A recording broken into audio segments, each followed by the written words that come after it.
चलो सो write down electrostatics. क्या होता इलेक्ट्रोस्टॅटिक्स मतलब? खूप भारी टॉपिक है बघा, भयानक इंटरेस्टिंग है आणि त्यापेक्षा भयानक इंपॉर्टेंट है. मतलब आपका अगर इलेक्ट्रोस्टैटिक्स 100% प्रिपेयर हो गया तो ये आपको एश्योरिटी है कि 12th एनसीईआरटी में ऑप्टिक्स छोड़ के सारे टॉपिक आपके प्रिपेयर हो जाएंगे और वो आपका आएंगे. समझ में आ रहा है ना? 12th एनसीईआरटी का पूरा सिलेबस है, उसमें अगर ऑप्टिक्स में ray optics and way optics ये दो टॉपिक अगर छोड़ देंगे तो हर एक टॉपिक में जो भी कंसेप्ट हमें रिक्वायर्ड है सारी की सारी कंसेप्ट हमें इलेक्ट्रोस्टैटिक्स में ही क्लियर होती है. मतलब आपको 12th एनसीईआरटी में जितने एफर्ट्स लेने हैं 50% एफर्ट्स सिर्फ इलेक्ट्रोस्टैटिक्स को रिक्वायर्ड है एंड रिमेनिंग 50% में पूरा सिलेबस क्लियर है. समझ में आ रहा है? इसलिए इलेक्ट्रोस्टॅटिक्सला एकदम सिरियसली जे सांगितलं ते 100% फॉलो करून करायचं. जे हुशार आहेत त्यांनी पण, जे मंद आहेत त्यांनी पण, ज्यांना सगळे येतं ते पण, ज्यांना काहीच येत नाही ते पण. कळालं ना? परत एकदा झिरोपासून सगळं काही सुरू झालंय. तुम्हाला अगेन अपॉर्च्युनिटी आहे. आतापर्यंत टाइमपास केला असेल, प्रिपरेशन केलं नसेल, कधीतरी वाईट वाटलं असेल सुट्ट्यांमध्ये एखाद दिवशी बुक काढल्यानंतर, बरोबर एक नाही, तर ते सगळं परत वाटू नये यासाठी आजपासून ॲटलिस्ट सुरुवात करा. ठीक आहे? इलेक्ट्रोस्टॅटिक्स, इलेक्ट्रोस्टॅटिक्स, इलेक्ट्रोस्टॅटिक्स लिख लिया.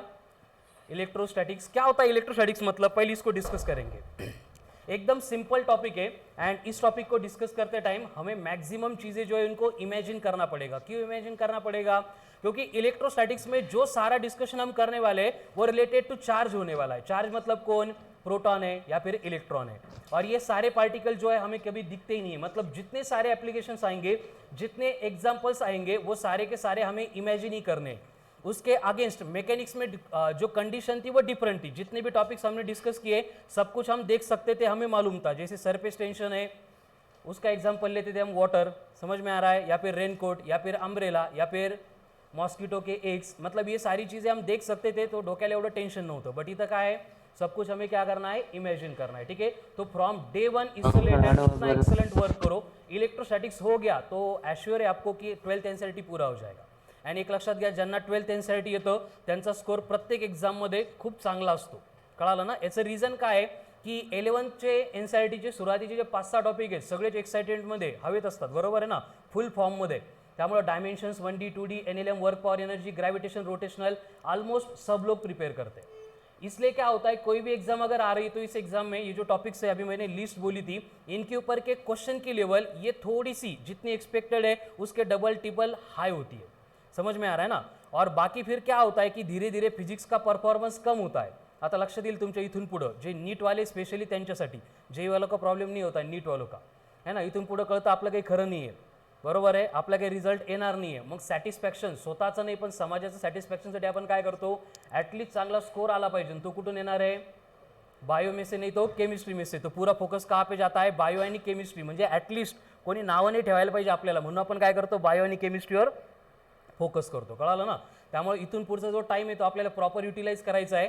स्पीड ब्रेकर येणार आहेत बाकीच्यांना, आपल्याला शॉक ॲब्झॉर्व करून आपली स्पीड वाढवायची आणि बाकीच्यांना ओव्हरटेक करायचं. कळालं? चलो इलेक्ट्रोस्टैटिक्स क्या होता है? इलेक्ट्रोस्टैटिक्स मतलब, इलेक्ट्रोस्टैटिक्स मतलब ये वर्ड सुन के क्या क्या दिमाग में आता है पहले वो डिस्कस करेंगे. इलेक्ट्रोस्टैटिक्स मतलब, हाँ हरी सांग. Static charge, very good. Electrostatics, इसमें दो वर्ड आ रहे हैं जिसमें स्टैटिक मतलब मालूम है सबको. स्टैटिक मतलब स्टेशनरी, स्टैटिक मतलब एट रेस्ट. एट रेस्ट रहेगा या स्टेशनरी रहेगा, क्या? जो कुछ भी है. मतलब इलेक्ट्रोस्टैटिक्स ये पूरा टॉपिक हम जब तक पढ़ेंगे तो इस टॉपिक में हमें पढ़ना है इलेक्ट्रो को. अब ये इलेक्ट्रो क्या होता है उसके ऊपर आते हैं, बट बेसिकली इलेक्ट्रो मतलब चार्ज होता है, ये याद करो. इलेक्ट्रो मतलब क्या है? चार्ज है. तो हम इलेक्ट्रोस्टैटिक्स पढ़ेंगे तो हर एक कंडीशन में, हर एक एप्लीकेशन में जो चार्ज है वो कहाँ पे रहेगा? रेस्ट में रहेगा. कहाँ पे रहेगा? स्टेशनरी रहेगा. उसको हम मोशन में सेट नहीं करेंगे. ठीक है? तो इलेक्ट्रोस्टैटिक्स में से, स्टैटिक्स मतलब क्लियर हो गया. क्या होता है स्टैटिक्स मतलब? रेस्ट. स्टैटिक्स मतलब रेस्ट. स्टैटिक मतलब रेस्ट. तो इलेक्ट्रोस्टैटिक्स मतलब चार्ज एट रेस्ट. इलेक्ट्रोस्टैटिक्स मतलब charge at rest. So write down electrostatics. Branch of physics, branch of physics, branch of physics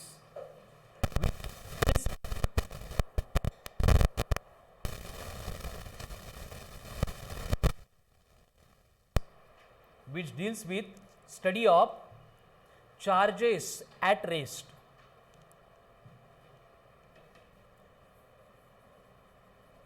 Branch of physics which deals with study of charges at rest is called as electrostatics. क्या है electrostatics? मतलब physics की branch है जिसका काम है study करना. क्या स्टडी करना? चार्ज को स्टडी करना. लेकिन कहाँ पे? एट रेस्ट पे. आगे हमारा नेक्स्ट टॉपिक आएगा जिसको हम बोलते हैं करंट इलेक्ट्रिसिटी. तो करंट इलेक्ट्रिसिटी में क्या होगा? इलेक्ट्रिक करंट होगा. अब इलेक्ट्रिक करंट मालूम है सबको. क्या होता है इलेक्ट्रिक करंट? मतलब फ्लो ऑफ चार्ज नहीं होता है. क्या होता है? Rate of flow of charge होता है. ठीक है, इसका मतलब करंट इलेक्ट्रिसिटी में जितने सारे पॉइंट्स हम पढ़ेंगे वहां पे चार्ज रेस्ट में नहीं होगा. कहां पे होगा? मोशन में होगा. मतलब कि वहां पे हम कंसेप्ट नहीं पढ़ेंगे. चार्ज से रिलेटेड जो पूरा डिस्कशन इलेक्ट्रोस्टैटिक्स में हो जाएगा वही सारी बातें हम पढ़ेंगे, बस उस चार्ज को मोशन में सेट करके. उसके बाद में हमारा नेक्स्ट टॉपिक आता है that is magnetic effect of electric current. अब magnetic effect of electric current मतलब क्या है? आपने 9th-10th में पढ़ा है. एच.सी. ऑर्स्टेड सुना है? उसने क्या ऑब्जर्व किया था? Whenever current is flowing through the conductor और चार्जेस आर इन मोशन, तो वो क्या करता है? खुद के सराउंडिंग में मैग्नेटिक फील्ड प्रोड्यूस करता है. यानी वहां पे हम इलेक्ट्रिक करंट का इफेक्ट पढ़ रहे हैं. आपने 10th में और एक इफेक्ट पढ़ा था, हीटिंग इफेक्ट. जैसे जूल्स लॉ था H=I²RT. मतलब इलेक्ट्रिक करंट कंडक्टर में से फ्लो हो गया तो वो क्या करेगा? हीट प्रोड्यूस करेगा. उसी तरह से मैग्नेटिक इफेक्ट में क्या होता है? इलेक्ट्रिक करंट कंडक्टर में से फ्लो हो गया तो वो मैग्नेटिक फील्ड प्रोड्यूस करेगा. यानी अगेन हमें कंसेप्ट नहीं पढ़नी नहीं है. जो बातें हम इलेक्ट्रोस्टैटिक्स में चार्ज से रिलेटेड पढ़ेंगे वही सारी अप्लाई करेंगे जिसकी वजह से मैग्नेटिक फील्ड प्रोड्यूस होती है. उसके बाद में नेक्स्ट टॉपिक आता है मैग्नेटिज्म. अब मैग्नेटिज्म में हमें डिस्कस करना है अबाउट एक्चुअल में मैग्नेट क्या होता है. तो मैग्नेट का जो बिहेवियर है उसमें मैग्नेटिज्म आता कैसा है, उसका रीजन ही यही है कि जब भी चार्जेस मोशन परफॉर्म करते हैं वो अपने सराउंडिंग में मैग्नेटिक फील्ड प्रोड्यूस करते हैं. इसका मतलब अगेन मैग्नेटिज्म में भी हमें क्या करना है? चार्ज की जो प्रॉपर्टीज इलेक्ट्रोस्टैटिक्स में डिस्कस की थी वही अप्लाई करनी है. उसके बाद में नेक्स्ट टॉपिक आता है हमारा इलेक्ट्रोमैग्नेटिक इंडक्शन. अब इलेक्ट्रोमैग्नेटिक इंडक्शन में क्या होता है? हम इलेक्ट्रिसिटी प्रोड्यूस कैसी होती है, जनरेट कैसी होती है, मतलब जो इलेक्ट्रिक जनरेटर होते हैं उसमें फैराडेज लॉ कैसे अप्लाई होते हैं, इससे रिलेटेड डिस्कस करते हैं. अब फिर से इलेक्ट्रिसिटी जनरेट होगी मतलब वहां पे क्या होगा? चार्ज फ्लो होगा. यानी इलेक्ट्रोमैग्नेटिक इंडक्शन में भी जो भी कंसेप्चुअल पॉइंट्स हमें पढ़ने वो कहाँ मिलेंगे? हमें इलेक्ट्रोस्टैटिक्स में मिलेंगे. उसके बाद में आता है एसी सर्किट. एसी सर्किट मतलब जो करंट इलेक्ट्रिसिटी में था उसी तरह के सर्किट में से हम करंट फ्लो करके उसकी प्रॉपर्टी स्टडी करेंगे. लेकिन सर्किट में से करंट फ्लो होगा मतलब कौन फ्लो होगा? चार्ज फ्लो होगा. मतलब अगेन एसी सर्किट में जो भी प्रॉपर्टीज हमें पढ़नी है वो एसी सर्किट में नहीं मिलेगी. कहाँ पे मिलेगी? इलेक्ट्रोस्टैटिक्स में मिलेगी. उसके बाद में लास्ट टॉपिक आता है इलेक्ट्रोमैग्नेटिक वेव्स. तो ये इलेक्ट्रोमैग्नेटिक वेव्स के लिए हमने एसएचएम एंड वेव जो पढ़ा है उसके सिमिलर बस एक इलेक्ट्रिक करंट की वजह से जो वेव जनरेट होता है उसको हमें पढ़ना है. ये सिलेबस हो गया 12th एनसीईआरटी पार्ट फर्स्ट का. तो सारे टॉपिक्स में जो भी कंसेप्ट रिक्वायर्ड है कहाँ पे पढ़ने को मिलने वाली हमें? इलेक्ट्रोस्टैटिक्स में. एंड जो कंसेप्ट इलेक्ट्रोस्टैटिक्स में मैं पढ़ाऊंगा रिमेनिंग टॉपिक में मैं इसको रिपीट नहीं करने वाला हूँ. समझ में आ रहा है? इलेक्ट्रोस्टैटिक्स के लिए हमें 8 दिन लगे या फिर 2 महीने लागले तरी चालेल. इसमें जितना एफर्ट्स लेने ले लो. ठीक है, समझ में आ रहा है? क्योंकि आगे के टॉपिक में मैं बस क्लियर कर दूंगा कि ये पॉइंट हमने इलेक्ट्रोस्टैटिक्स में यहाँ पे डिस्कस किया था. क्लियर है? उसके बाद में 12th एनसीईआरटी का पार्ट सेकंड जो शुरू होता है वहां पे फिर dual nature, atom, molecule, nuclear, radio activity, मतलब आपके केमिस्ट्री के पॉइंट्स यहाँ पे हमें अप्लाई करने हैं. एंड उसके बाद में एप्लीकेशन वाला टॉपिक आता है दैट इज सेमीकंडक्टर. अभी सेमीकंडक्टर मतलब क्या होता है? कितने लोगों को मालूम है सेमीकंडक्टर? नहीं मालूम? 4th ग्रुप जिनके आउटर मोस्ट शेल में 4 इलेक्ट्रॉन्स होते हैं उनको हम सेमीकंडक्टर कंसीडर करते हैं. ठीक है, तो दुनिया में जितने भी इलेक्ट्रॉनिक डिवाइसेस बनते हैं, इलेक्ट्रॉनिक मतलब जिनमें प्रोग्रामिंग होती है. समझ में आ रहा है ना? जैसे फैन में प्रोग्रामिंग है. क्या? फैन इलेक्ट्रिकल डिवाइस हो गया. लेकिन एसी में प्रोग्रामिंग है. हम रिमोट से वहां पे टेम्परेचर कम ज़्यादा कर सकते हैं, सेट कर सकते हैं, ऑन कर सकते हैं, ऑफ कर सकते हैं.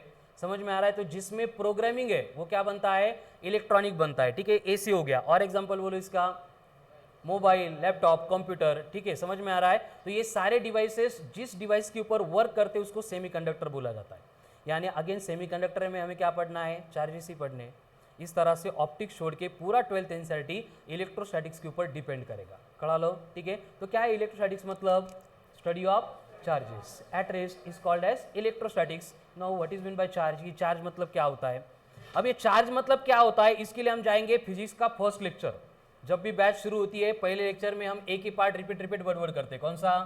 कि फिजिक्स मतलब क्या होता है, नेचर होता है। क्या होता है फिजिक्स मतलब, nature, study of nature. Physics मतलब हमारे सराउंडिंग की स्टडी, मतलब नेचर की स्टडी। अब जो नेचर है वो किससे बना है, मैटर से बना है। किससे बना है, मैटर से बना है। फिर से ये मैटर कैसे है, विजिबल हो सकता है, इनविजिबल हो सकता है, टेंजिबल हो सकता है, इनटेंजिबल हो सकता है, बायोटिक हो सकता है, अबायोटिक हो सकता है, ठीक है। लेकिन हर एक मैटर को बनाने के लिए रिस्पॉन्सिबल कौन है, एटम्स।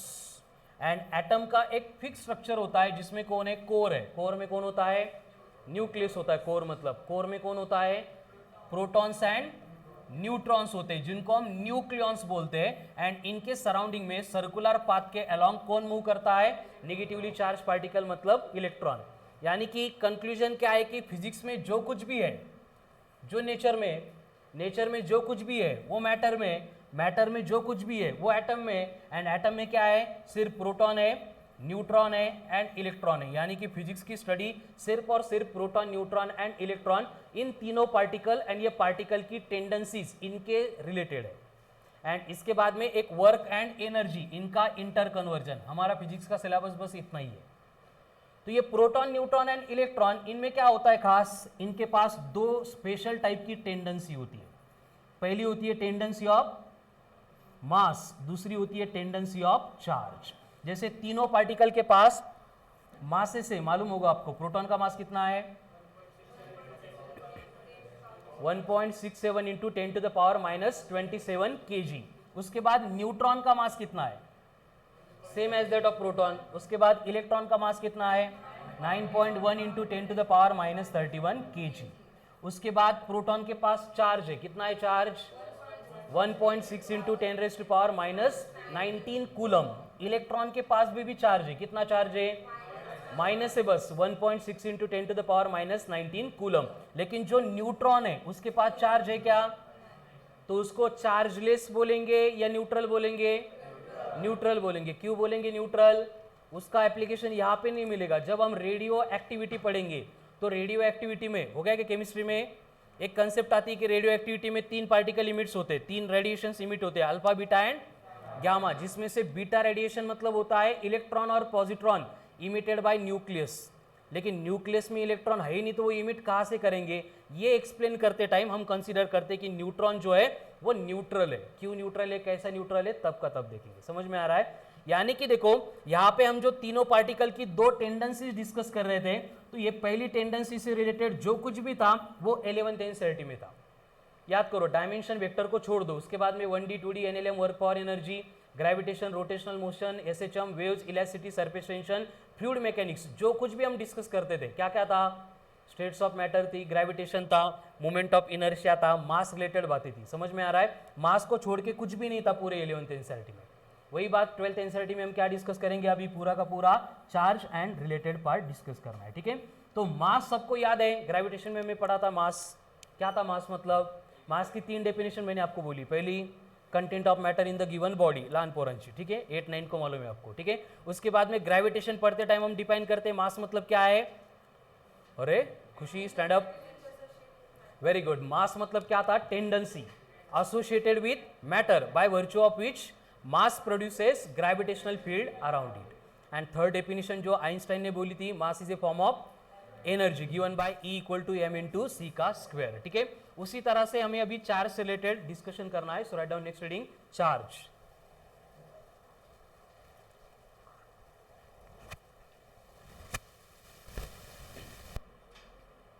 चार्ज मतलब क्या है, देखो जनरली अगर किसी को भी क्वेश्चन करेंगे चार्ज क्या है तो दिमाग में आता है चार्ज प्रोटॉन है। चार्ज क्या है, चार्ज इलेक्ट्रॉन है। लेकिन चार्ज प्रोटॉन नहीं है, चार्ज इलेक्ट्रॉन नहीं है। इलेक्ट्रॉन मतलब पार्टिकल है, प्रोटॉन मतलब पार्टिकल है जिनके पास चार्ज है। समझ में आ रहा है ना। तो ये चार्ज मतलब क्या होता है, अगेन मास के सिमिलर, चार्ज मतलब होता है टेंडेंसी। क्या है चार्ज मतलब, tendency. Now what is mean bye tendency, इसको बोला जाता है law of provided by nature. मतलब नेचर ने जो कुछ भी बनाया है उसके लिए कुछ ना कुछ रूल्स बनाया है कि हर एक को कैसे बिहेव करना है। जैसे लिक्विड होता है, लिक्विड उसकी टेंडेंसी क्या होती है, पाणी आहे ग्लासमध्ये टाकलं ग्लासची शेप एक्वायर करतो, फ्लोअरवर टाकलं फ्लोअरची शेप एक्वायर करतो। मतलब लिक्विड की टेंडेंसी क्या होती है, कंटेनर की शेप एक्वायर करना, तो ये टेंडेंसी हो गई, मतलब नेचर ने इसके लिए जो लॉ बनाया उसका बिहेवियर बनाया, इसको हम टेंडेंसी कंसीडर करते हैं। ठीक है, तो चार्ज मतलब क्या बनेगा, tendency, charge is a tendency,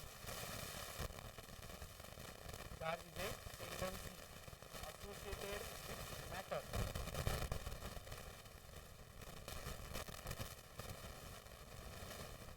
charge is a tendency associated with matter, by virtue of which of charge body, by virtue of which charge body produces electric field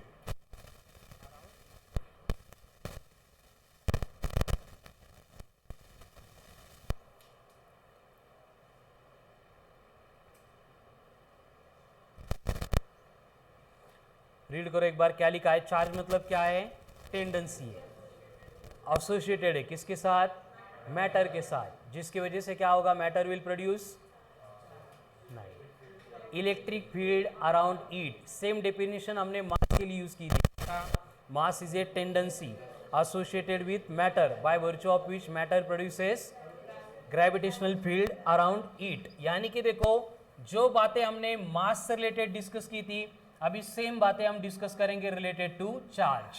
पहला point तो मिल गया कि बॉडी के पास अगर मास होगा तो बॉडी क्या करती है, सराउंडिंग के स्पेस में ग्रेविटेशनल फील्ड प्रोड्यूस करती है। उसके सिमिलर बॉडी चार्ज है तो बॉडी क्या करती है, खुद के सराउंडिंग में इलेक्ट्रिक फील्ड प्रोड्यूस करती है। क्या करती है, इलेक्ट्रिक फील्ड प्रोड्यूस करती है। अब फील्ड मतलब एरिया, सराउंडिंग का स्पेस। अगर मास ने प्रोड्यूस किया तो ग्रेविटेशनल, चार्ज ने प्रोड्यूस किया तो इलेक्ट्रिक। ठीक है, ये कंपैरिजन का फर्स्ट पॉइंट हो गया। और कुछ बातें जो हमें पहले से मालूम है कि मास जो है it is of only one type. Mass के किसी ने टाइप सुने क्या, सुमित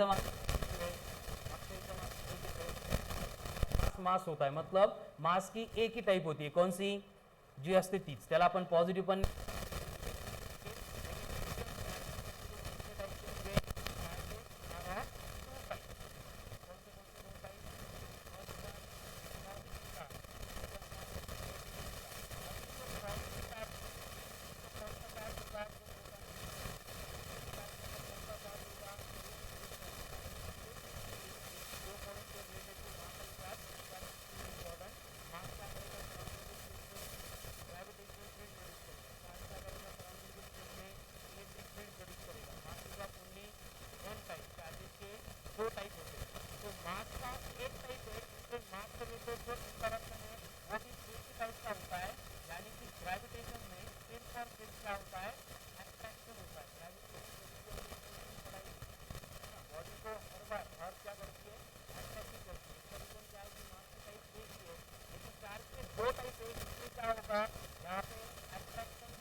मतलब एक पॉजिटिव है दूसरा निगेटिव है। ठीक है, रिपल्शन कब होगा, जब चार्जेस लाइक रहेंगे। लाइक रहेंगे मतलब पॉजिटिव पॉजिटिव रहेगा या फिर निगेटिव निगेटिव रहेगा। ठीक है, उसके बाद में देखो यहां पे मास से रिलेटेड एक इंपॉर्टेंट स्टेटमेंट आता है कि mass can exist without charge. हे खरं आहे का उलट झालं, यहां पे एक लिखता हूं मैं statement, but charge can not exist without mass. Correct है दोनों स्टेटमेंट। एग्जाम्पल बोलो इसका, ऐसा कोई एग्जाम्पल है क्या जिसमें चार्ज तो है लेकिन मास नहीं है, ऐसा कोई एग्जाम्पल है क्या, मास है लेकिन चार्ज नहीं है। न्यूट्रॉन, न्यूट्रॉन को हमने देखा ना, चार्जलेस है या फिर न्यूट्रल है, मतलब उसके पास चार्ज नहीं है लेकिन mass 0.67 into 10 to the power -27 kg। यानी नेचर में mass can exist without charge but charge can not exist without mass. मतलब बॉडी के ऊपर चार्ज होगा तो कंपलसरी बॉडी के पास क्या होगा, मास होगा। जैसे इलेक्ट्रॉन, इलेक्ट्रॉन के पास चार्ज है बट चार्ज से पहले क्या है, उसके पास मास है। प्रोटॉन के पास भी क्या है, चार्ज है, चार्ज से पहले क्या है, मास है। आगे प्रोटॉन एंड इलेक्ट्रॉन छोड़ के कौन से चार्ज पार्टिकल आपको मालूम है, सुना है चार्ज पार्टिकल होते हैं ऐसे, प्रोटॉन इलेक्ट्रॉन छोड़ के। Alpha particle, very good. Alpha particle का मतलब क्या होता है, अल्फा पार्टिकल मतलब होता है हीलियम न्यूक्लियस का एटम। न्यूक्लियर एटम में क्या डिफरेंस है, हीलियम एटम के दोनों इलेक्ट्रॉन को भगा देंगे तो पीछे कौन रहेगा,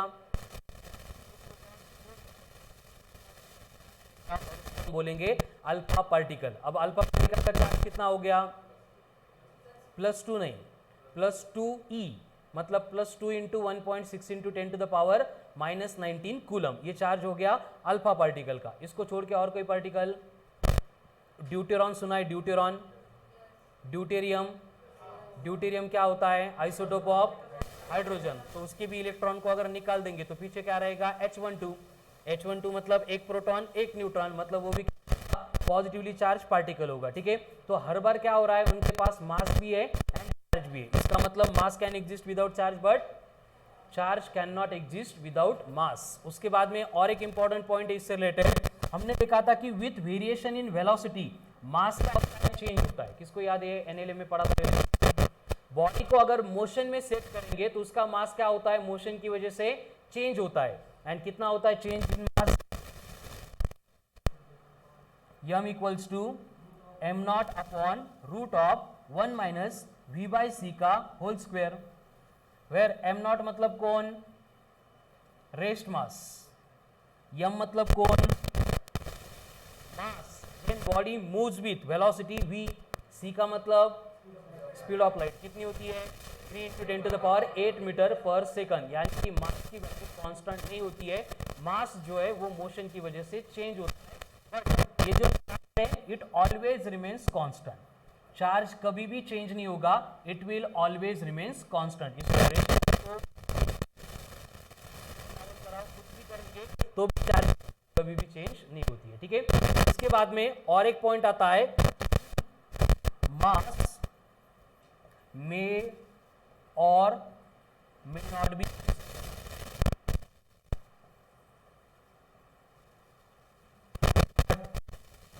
charge is always conserved।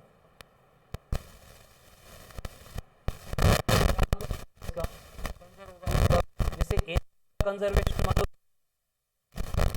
Energy का conservation, energy neither be created nor be destroyed but it can be only converted from one form to another form, यानी कि total amount of energy in the universe remains constant, हम उसको बना भी नहीं सकते, destroy भी नहीं कर सकते, ठीक है। सेम केस किसकी आहे, चार्ज की आहे। इलेक्ट्रॉन प्रोटॉन एकदा जन्माला आला की त्याच्यानंतर आपण त्याला प्रोड्यूस पण करू शकत नाही, डिस्ट्रॉय पण करू शकत नाही, मतलब चार्जेस क्या होते हैं, ऑलवेज कंजर्व होते हैं, समझ में आ रहा है। लेकिन मास से रिलेटेड ऐसी स्टेटमेंट नहीं है, मास कैन मे और मे नॉट बी कंजर्व। तो मास के बारे में कब होता है ऐसे कि मास कंजर्व नहीं हो रहा है या फिर मास कंजर्व हो रहा है, न्यूक्लियर रिएक्शंस, वेरी गुड। कौन सी न्यूक्लियर रिएक्शन, न्यूक्लियर फिशन है या फिर न्यूक्लियर फ्यूजन है, दोनों भी रिएक्शन में क्या होता है, मास का डिस्ट्रक्शन होता है।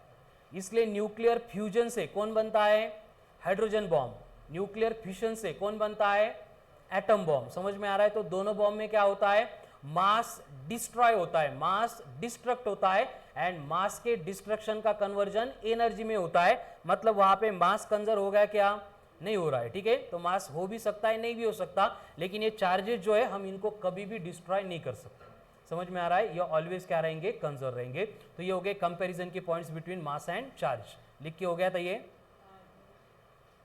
नहीं लिया हम।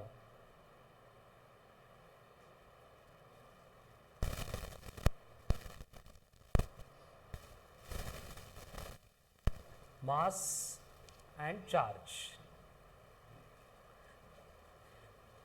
अरे गॉड्स पार्टिकल, तू लवकर ही शिर्डीहून पाया पडून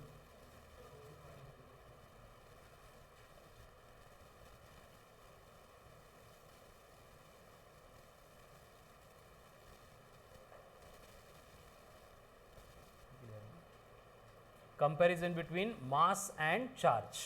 अब मास रिलेटेड ये बातें तो हमें पहले ग्रेविटेशन में मालूम थी, ठीक है, उनको ही कंपेयर करके हम यहाँ पे चार्ज रिलेटेड डिस्कशन करने वाले हैं।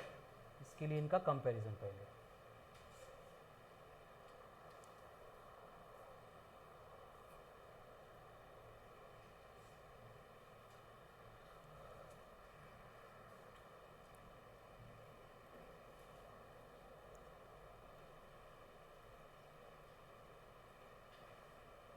हिली लगा, स्टैंड अप। अगर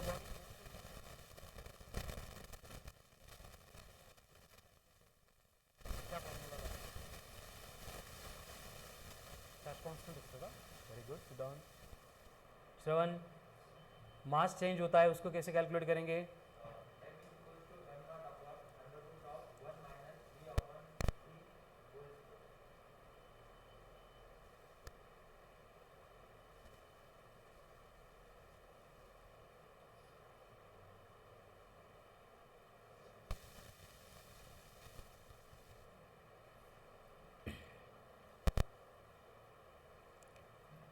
चलो हो गया।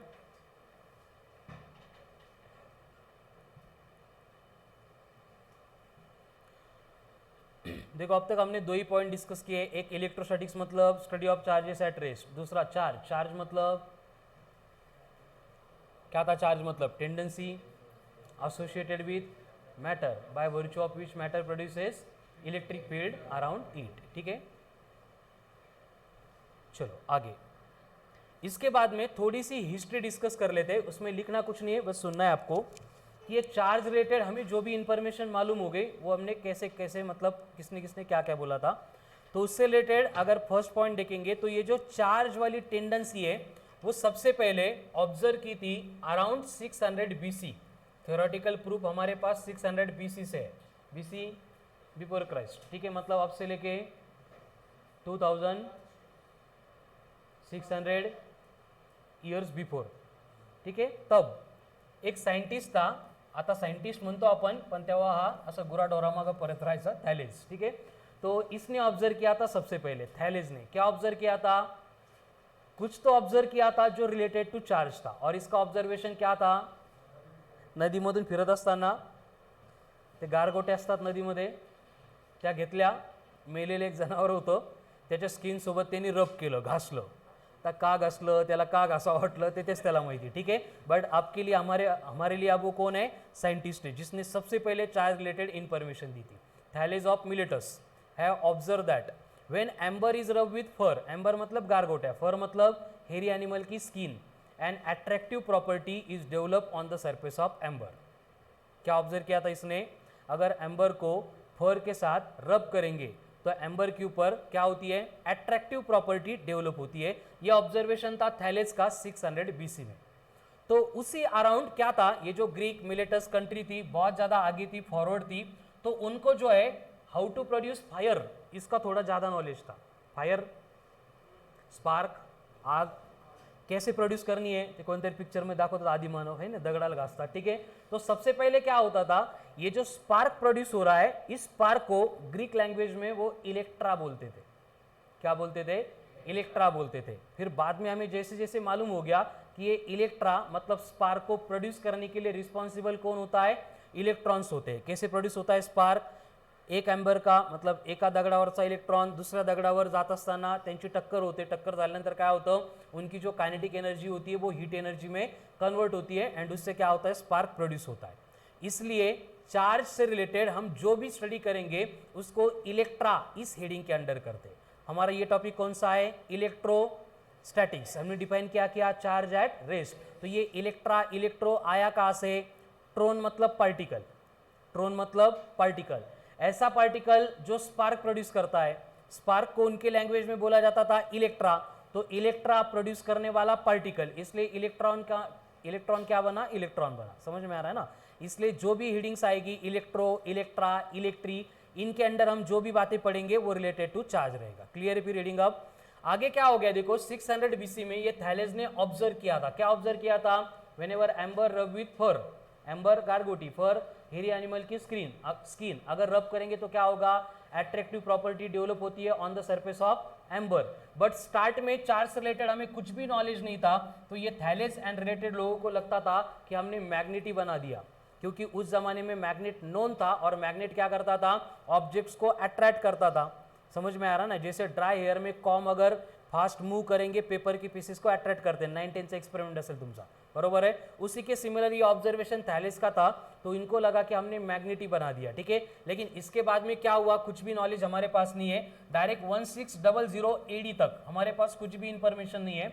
1600 AD में डॉक्टर विलियम गिलबर्ट आते हैं, और ये विलियम गिलबर्ट ने सबसे पहले ऑब्जर्व किया था कि सिर्फ एम्बर एंड फर नहीं, तो हमारे सराउंडिंग में जितने सारे ऑब्जेक्ट्स है अगर उनको रब करेंगे तो सबके ऊपर क्या होती है, ये एम्बर के सिमिलर प्रॉपर्टी डेवलप होती है। एंड इस प्रॉपर्टी को इनके टाइम के थोड़ा बाद ही चार्ज बोलना शुरू हो गया, ठीक है। किसने बोला, कब बोला, ऐसे कोई पर्टिकुलर उसका रिकॉर्ड नहीं है, लेकिन इनके टाइम के आसपास वहां पे हम उस प्रॉपर्टी को चार्ज बोलने के लिए। कौन सी प्रॉपर्टी, जो दो बॉडी के रब करने के बाद एक आधे बॉडी के ऊपर एंड दूसरे बॉडी के ऊपर लेकिन अपोजिट नेचर की डेवलप होती है, प्रोड्यूस होती है। उसके बाद में आगे जाएंगे तो around 1734 Benjamin Franklin, US president नहीं, ठीक है, ये साइंटिस्ट वाला बेंजामिन फ्रैंकलिन है, ठीक है। ये बेंजामिन फ्रैंकलिन ने एक्सपेरिमेंटल ऑब्जर्वेशन करके बहुत इंपॉर्टेंट कंक्लूजन दिए थे, और ये बेंजामिन फ्रैंकलिन फर्स्ट था जिसने बोला था चार्जेस के दो टाइप होते हैं, चार्जेस के दो टाइप होते हैं, एक होता है पॉजिटिव चार्ज, एक होता है नेगेटिव चार्ज। इसी तरह का कंक्लूजन गिलबर्ट ने भी दिया था, लेकिन गिलबर्ट का एक्सप्लेनेशन इनकम्प्लीट था, ठीक है। चार्जेस के दो टाइप होते हैं, ये ऑब्जर्व तो किया था, लेकिन कौन से दो टाइप है, वो इंटरेक्ट कैसे करेंगे, ये ऑब्जर्वेशन एक्सपेरिमेंटली किसने किया था, बेंजामिन फ्रैंकलिन ने। क्या बोला था बेंजामिन फ्रैंकलिन ने, there are two types of charges, positive charge and negative charge, जिसमें क्या होगा, अगर चार्ज लाइक रहेंगे तो क्या करेंगे, एक दूसरे को रिपेल करेंगे, अगर चार्जेस अनलाइक रहेंगे तो एक दूसरे को क्या करेंगे, अट्रैक्ट करेंगे, ठीक है। एंड ये एक्सप्लेनेशन देने के लिए इन्होंने जो एक्सपेरिमेंट परफॉर्म किया था उसमें क्या था, एक ग्लास रॉड था, उसको रब किया था विथ सिल्क, ग्लास रॉड कळतो, सिल्क पण कळतो। उसके बाद में एक इबोनाइट रॉड था, इबोनाइट रॉड, इबोनाइट रॉड, आता प्लास्टिकचा कन्सिडर करा, ठीक है। इबोनी वुड होता है, मालूम है आपको, लाकड़ा प्रकार झाड़ा है ना, तो उससे जो बनाया जाता है उसको इबोनाइट रॉड बोला जाता है। सबसे पहले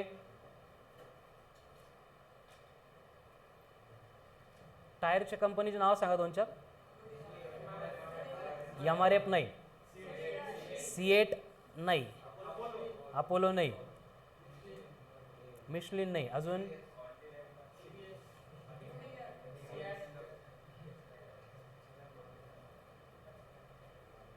एक टायरची कंपनी फेमस, मला नाव आठवत नहीं, त्याचा जो ओनर होता त्यांनी या इबोनाइट वुड पासून, मतलब इबोनी वुड से इबोनाइट का मटेरियल बनाया था, जो स्टार्ट में पेंसिल वगैरह उसको कवर करने के लिए यूज करते थे, सिमिलर टू प्लास्टिक मटेरियल था, ठीक है, रबर प्लास्टिक के सिमिलर मटेरियल था। तो उस इबोनाइट रॉड को अगर फर के साथ रब करेंगे, फर मतलब हेरी एनिमल की स्किन, ठीक है, तो फ्रैंकलिन का एक्सपेरिमेंट था, पहले ग्लास रॉड लिया, सिल्क के साथ रब किया, अगेन दूसरा ग्लास रॉड लिया, सिल्क के साथ रब किया, एंड दोनों ग्लास रॉड को फ्रीली सस्पेंड किया, तो दोनों ग्लास रॉड एक दूसरे को क्या करते थे, रिपेल करते थे। तो फ्रैंकलिन ने ऑब्जर्व किया कि ग्लास रॉड को सिल्क के साथ रब करने के बाद ग्लास के ऊपर जो प्रॉपर्टी डेवलप होती है वही प्रॉपर्टी दूसरा ग्लास रॉड जब सिल्क के साथ रब किया था तो दूसरे ग्लास रॉड के ऊपर आ गई। यानी ये दो सिमिलर प्रॉपर्टी अगर एक दूसरे के क्लोज आएंगे तो क्या करती है, रिपेल करती है, इसलिए कंक्लूजन आ गया लाइक चार्जेस क्या करेंगे, रिपेल करेंगे। बाद में क्या किया, एक इबोनाइट रॉड लिया एंड ग्लास रॉड लिया और उनको फ्रीली सस्पेंड किया, तब वो दोनों एक दूसरे को क्या कर रहे थे, अट्रैक्ट कर रहे थे। तो इनको समझ में आ गया कि ग्लास रॉड के ऊपर जो प्रॉपर्टी है उसके अपोजिट पोलैरिटी की प्रॉपर्टी इबोनाइट के ऊपर डेवलप हो रही है, मतलब समझ में आ गया कि अनलाइक चार्जेस क्या करते हैं, अट्रैक्ट करते हैं, ठीक है। तो ये एक्सप्लेनेशन दिया था किसने, बेंजामिन फ्रैंकलिन ने। एंड उसके बाद में 1735 1736 में टॉपिक का सबसे इंपॉर्टेंट पॉइंट जिसने एक्सप्लेन किया, Charles de Augustin Coulomb, Charles de Augustin Coulomb नाव आहे त्याचं, ठीक है, कूलम ॲक्च्युअल में साइंटिस्ट था, वर्क कर रहा था आर्मी में, रिटायर हो गया, घरी आल्यावर काही कामधंदे नव्हते, ठीक आहे, मग त्याला वाटलं आपण काहीतरी रिसर्च केली पाहिजे, बट उस टाइम में क्या था, इससे पहले चार्ज रिलेटेड हमें कुछ भी नॉलेज नहीं था, बस इतना लेटेस्ट में 1-2 वर्षापूर्वी माहीत झालं होतं कि चार्ज कुछ तो है जिसके दो टाइप होते हैं, एक पॉजिटिव दूसरा निगेटिव, जिसमें से लाइक क्या करते हैं, रिपेल करते हैं, अनलाइक क्या करते हैं, अट्रैक्ट करते हैं। तो बाकी सब लोग जो थे वो मैग्नेटिक्स की फील्ड में, मेडिकल की फील्ड में अपना इन्वेंशन करने के लिए मतलब प्रिपेयर होते थे, बट कूलम ने क्या किया, अपना मोर्चा चार्ज की टुवर्ड्स डाइवर्ट किया, ठीक है। और फ्रैंकलिन ने जो एक्सप्लेनेशन दिया था उसके अकॉर्डिंग कूलम ने अपना एक्सपेरिमेंटल एनालिसिस स्टार्ट किया, ठीक है। अब एक्सपेरिमेंट में उसने क्या किया, बेरिंग मधले छर्रे असतात, टू मेटेलिक स्मॉल स्पीयर्स इनको लिया और उस स्पेयर के ऊपर चार्ज डिपॉजिट किया। अब ये चार्ज डिपॉजिट कैसे करना है, उसके लिए हम आगे पढ़ेंगे मेथड्स ऑफ चार्जिंग, बहुत सिंपल होता है, ठीक है। तो इसने क्या किया, सबसे पहले इन मेटेलिक स्पीयर्स के ऊपर चार्ज को डिपॉजिट किया। डिपॉजिट करने के बाद फर्स्ट ऑब्जर्वेशन में उसने क्या किया, पहले चार्ज के ऊपर पॉजिटिव चार्ज तो दूसरे चार्ज के ऊपर भी पॉजिटिव चार्ज प्लेस किया, उनको एक सर्टन सेपरेशन पे प्लेस कर दिया एंड उसके बाद में आइसोलेटेड सिस्टम, म्हणजे हाताने नहीं, एक सिस्टम बनवली होती, उस सिस्टम का यूज करके ये एक दूसरे के टुवर्ड्स लेके आ रहा था। लेकिन उसने ऑब्जर्व किया कि ये दोनों चार्जेस एक्सटर्नली फोर्स अप्लाई करने के बाद भी एक दूसरे के टुवर्ड्स नहीं आ रहे, मतलब एक दूसरे को क्या कर रहे हैं, रिपेल कर रहे हैं। एट द सेम टाइम एक को पॉजिटिव चार्ज दिया, दूसरे को निगेटिव चार्ज दिया एंड एक मिनिमम सेपरेशन पे लाके छोड़ दिया, तो ये दोनों एक दूसरे को अट्रैक्ट करते थे, मतलब इनका ऑटोमेटिक डिस्प्लेसमेंट हो रहा था। लेकिन हमें मालूम है कि डिस्प्लेसमेंट होने के लिए रिक्वायरमेंट किसकी होती है, फोर्स की होती है। तो coulomb was the first one जिसने ऑब्जर्व किया था कि दो चार्जेस एक दूसरे के साथ इंटरैक्ट करते हैं तो उनके इंटरैक्शन के लिए वहां पे रिक्वायर्ड होता है एक फोर्स। कौन रिक्वायर्ड होता है, फोर्स। तो इसने बोला था कि ये फोर्स यहाँ पे क्यों इंड्यूस्ड हो रहा है, क्योंकि स्पीयर्स के ऊपर हमने चार्ज डिपॉजिट किया था। चार्ज को तब के टाइम में इलेक्ट्री इस रीडिंग के अंडर पढ़ाया जाता था। तो इसने बोला कि जो फोर्स है वो इलेक्ट्रा की वजह से है, इसलिए इस फोर्स को बोला जाएगा इलेक्ट्रिक फोर्स या फिर इलेक्ट्रोस्टैटिक फोर्स, क्योंकि यहाँ पे हमने स्टेशनरी चार्जेस प्लेस किए थे तो ये फोर्स बना इलेक्ट्रोस्टैटिक फोर्स। शुभम, कौन सा फोर्स, इलेक्ट्रोस्टॅटिक फोर्स। किसने इंट्रोड्यूस किया सबसे पहिले, चार्ल्स डी ऑगस्टाइन कूलम, फक्त कूलम लक्षात ठेवलं तरी चालेल, म्हणायला भारी वाटतं म्हणून मी म्हणतो, ठीक है। तो कूलम ने सबसे पहले इंट्रोड्यूस किया था इलेक्ट्रोस्टैटिक फोर्स को। लेकिन प्रॉब्लम क्या हुआ कि ये फोर्स किसके ऊपर डिपेंड है, कैसे प्रोड्यूस होता है, कैसे मतलब ये फोर्स का मैग्नीट्यूड चेंज होता है, इससे रिलेटेड बहुत दिन वर्क करने के बाद भी कूलम को कुछ भी आइडिया नहीं मिल रही थी। फिर इसने क्या किया, थोड़ा सा हिस्ट्री में जाके साइंस रिलेटेड पढ़ना शुरू किया, तो इसको समझ में आ गया कि न्यूटन ने भी कुछ इस तरह की बातें एक्सप्लेन की थी। दो मासेस से एक दूसरे से अगर आर इतनी सेपरेशन में प्लेस करेंगे तो वो क्या करते हैं, एक दूसरे के साथ इंटरेक्ट होते विथ ए फोर्स, और इनका फोर्स जो होता है वो प्रोपोर्शनल होता है to the product of their masses and inversely proportional होता है to the square of the distance between them. तो इसने भी सेम दोनों का चार्ज चेंज करके फोर्स कैसे वेरी होता है, सेपरेशन चेंज करके फोर्स कैसे वेरी होता है, ये ऑब्जर्वेशन करना शुरू किया। तो इसको समझ में आ गया कि दोनों के बिटवीन जो इलेक्ट्रोस्टैटिक फोर्स है ये डायरेक्टली प्रोपोर्शनल होता है to the product of their charges. उसके बाद में दोनों के बिटवीन जो फोर्स होता है वो इनवर्सली प्रोपोर्शनल होता है to the square of the distance between them. यानी कि कूलम को फोर्स के इक्वेशन रिलेटेड जो भी इंफॉर्मेशन मिली थी, कहां से मिली थी, न्यूटन्स लॉ ऑफ ग्रेविटेशन से। इसलिए बोला जाता है Coulomb's law is analogous to that of Newton's law of gravitation. यानी कि जब तक Newton's law of gravitation valid है तब तक कूलम्स लॉ वैलिड है। ऐसा कहा क्योंकि फिजिक्स का पहला टॉपिक है फिजिकल वर्ड, उसमें मैंने स्टार्ट में बोला था एनसीईआरटी ने प्रिंट करके रखा है there is no final concept in the, कब क्या चेंज होगा मालूम नहीं। तो जिस दिन न्यूटन का लॉ बदल जाएगा उस दिन कूलम का भी लॉ बदल जाएगा, ठीक है। लेकिन जब तक नहीं चेंज होता है तब तक हम कंसीडर करेंगे Coulomb's law is analogous to that of Newton's law of gravitation. तो इक्वेशन मिल गया F proportional to Q1 Q2 F proportional to 1/r²। फिर दोनों इक्वेशन को कंबाइन करेंगे तो क्या मिलेगा, F proportional to Q1 Q2/r²। ये होता है कूलम्स लॉ फॉर फोर्स। कौन सा फोर्स, इलेक्ट्रोस्टैटिक फोर्स। फिर ये फोर्स ऑफ अट्रैक्शन भी हो सकता है या फिर फोर्स ऑफ रिपल्शन भी हो सकता है, ठीक है। अट्रैक्शन कब, जब चार्जेस अनलाइक है, रिपल्शन कब, जब चार्जेस लाइक है। तो ठीक है, तो क्या होगा कूलम्स लॉ, फिर फोर्स ऑफ अट्रैक्शन और repulsion between 2 point electric charges at rest is number 1 directly proportional to the product of their charges, number 2 inversely proportional to the square of the distance between them, that is F proportional to Q1 Q2 F proportional to 1 upon R square, यानी F proportional to Q1 Q2 upon R square.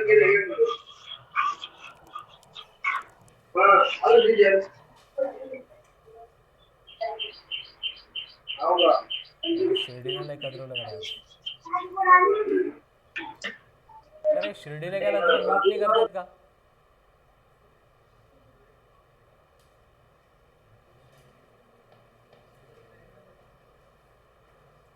चलो हो गया. क्या लिखा? Coulomb's law. Coulomb's law write in double inverted comma. हे बाकीचं सगळं हे जे होतं हे ऐकायचं सोडून द्यायचं, कळालं ना? हे लिहून नाही घ्यायचं, असंच भारी वाटावं म्हणून आहे. ठीक आहे. कूलम्स लॉ क्या होता है? Coulomb's law write in double inverted comma the electrostatic force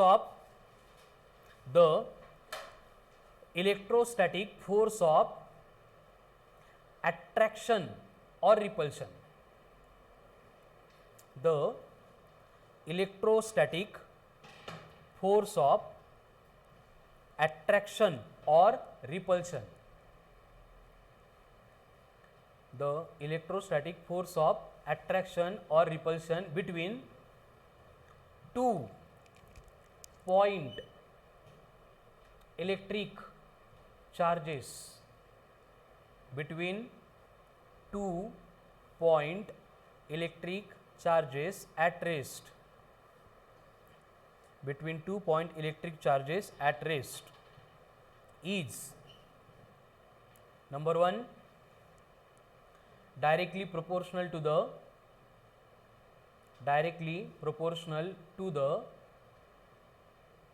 परत सांगू का?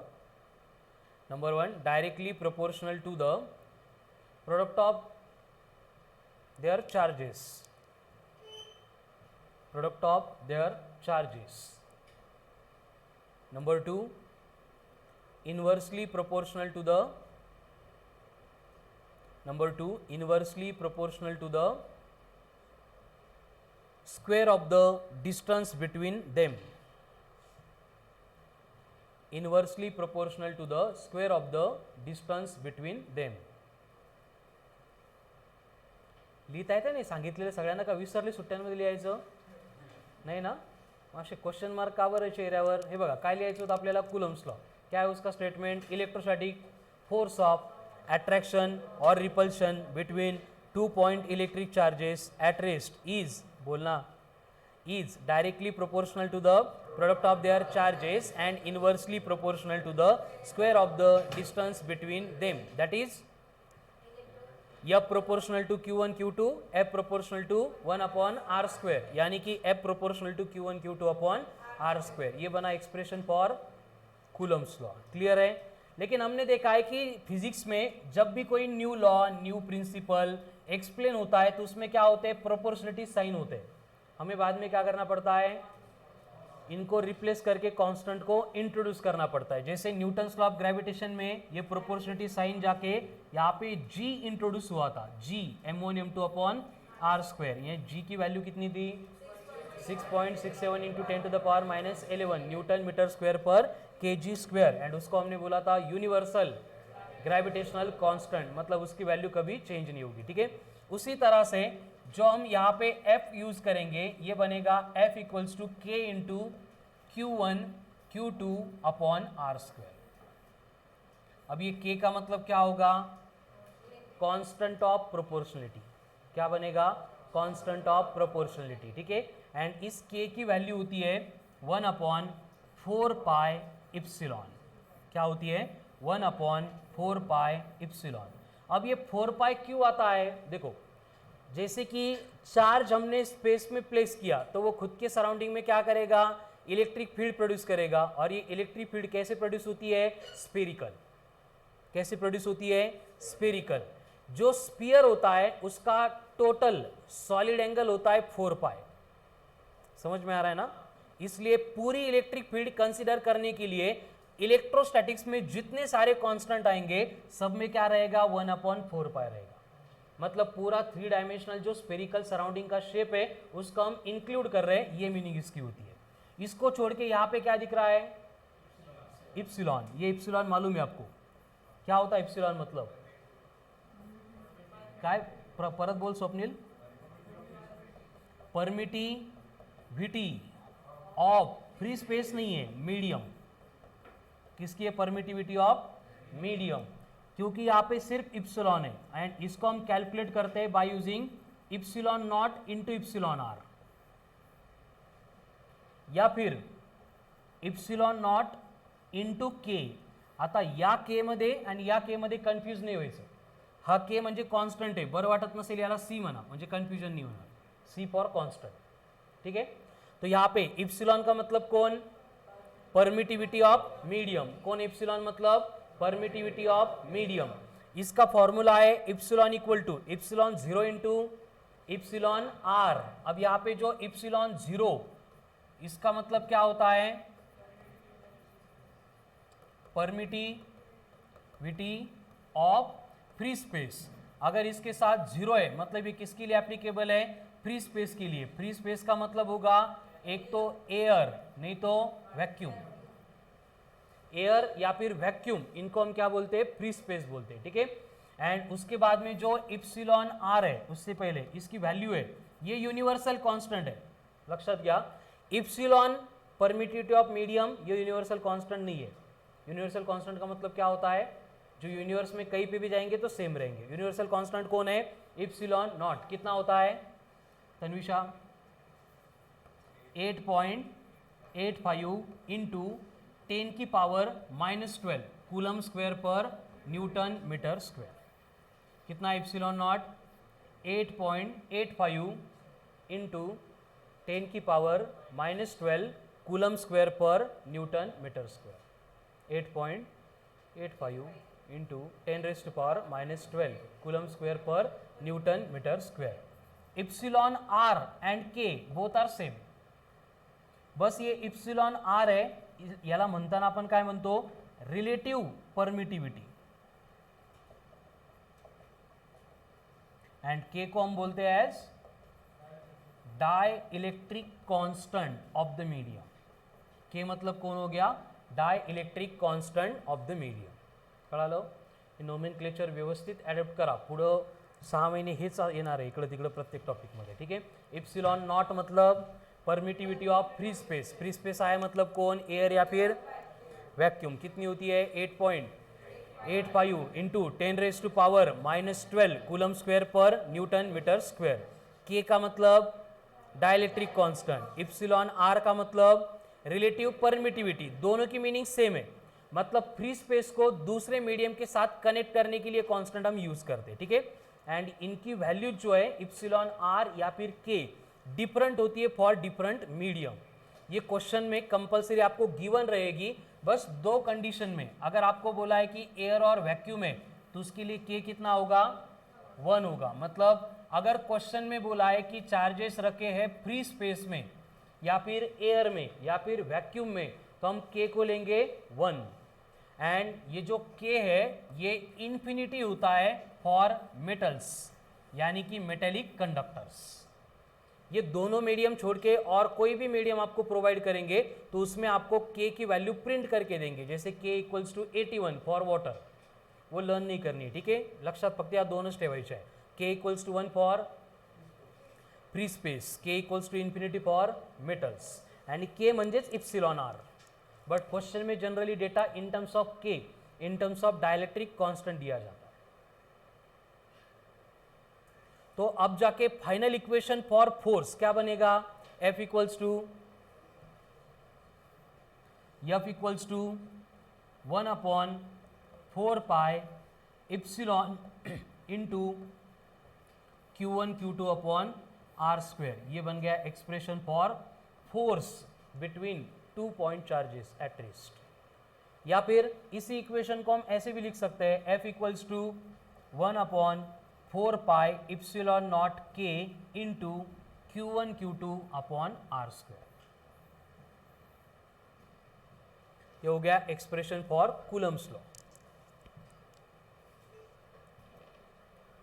तो कूलम्स लॉ क्या होता है बोलो एक बार, इलेक्ट्रोस्टैटिक फोर्स ऑफ अट्रैक्शन और repulsion between 2 point electric charges at rest is directly proportional to the product of their charges and inversely proportional to the square of the distance between them, that is F proportional to Q1 Q2 F proportional to 1 upon R square म्हणजेच F equal to C into K1 Q1 Q2 upon R square, where C का मतलब constant of proportionality कितना होता है 1/4 pi epsilon, where epsilon का मतलब permittivity of the medium, क्या होती है permittivity of the medium, epsilon equal to epsilon naught into K, epsilon naught का मतलब परमिटिविटी ऑफ फ्री स्पेस, कितनी है permittivity of free space 8.85 into 10⁻⁻12 coulomb square पर न्यूटन मीटर का स्क्वायर, के का मतलब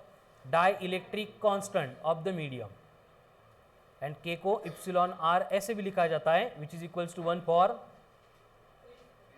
एयर और वैक्यूम मतलब free space, and infinity for metals या फिर कंडक्टर्स।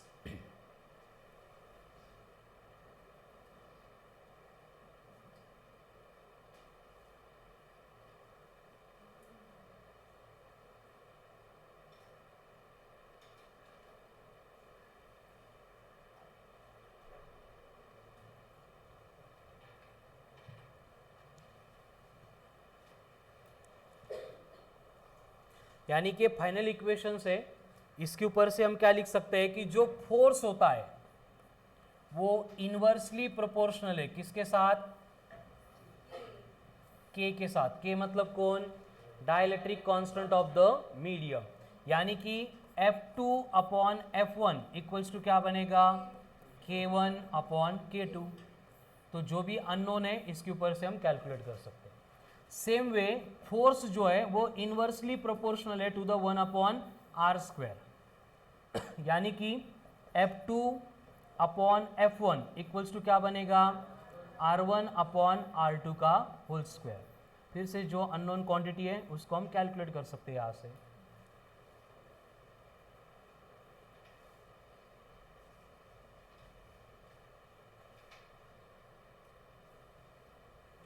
ठीक है, अब ये परमिटिविटी जो हमने लिखी थी उसका मतलब क्या होता है, फॉर्मूला हो गया सब कुछ हो गया, but what it means permittivity of the medium यानी epsilon, it means what, write down next heading permittivity of the medium,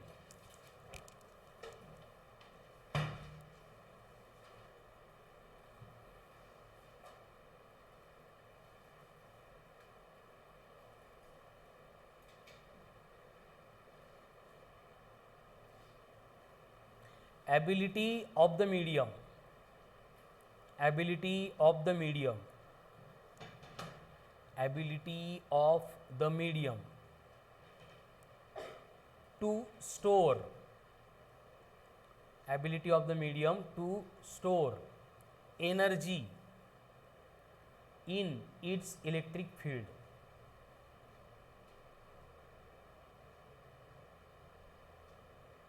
समझ में आ गया, charge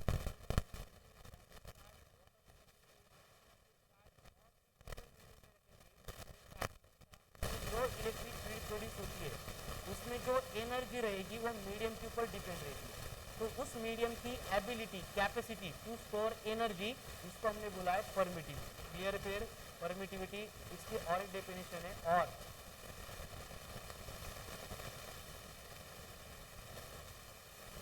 ability of the medium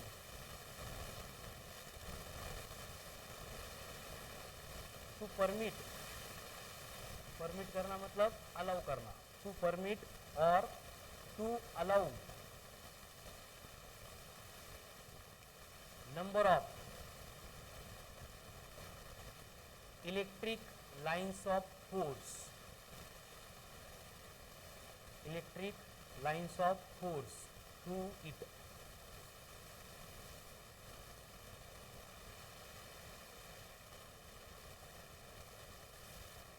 मतलब कितने number of lines of force pass होने के लिए given medium allow करता है वो क्या होती है, परमिटिविटी होती है। ठीक है, आगे का पार्ट मालूम है, denoted by epsilon, given by epsilon equals to epsilon 0 into k, where epsilon 0 मतलब permittivity of free space which is equals to 8.85 into 10 to the power -12 coulomb square पर न्यूटन मीटर का स्क्वायर। k का मतलब dielectric constant of the medium, dielectric constant of the medium which is equals to 1 for air और vacuum यानी free space, equal to infinity for metals और conductors.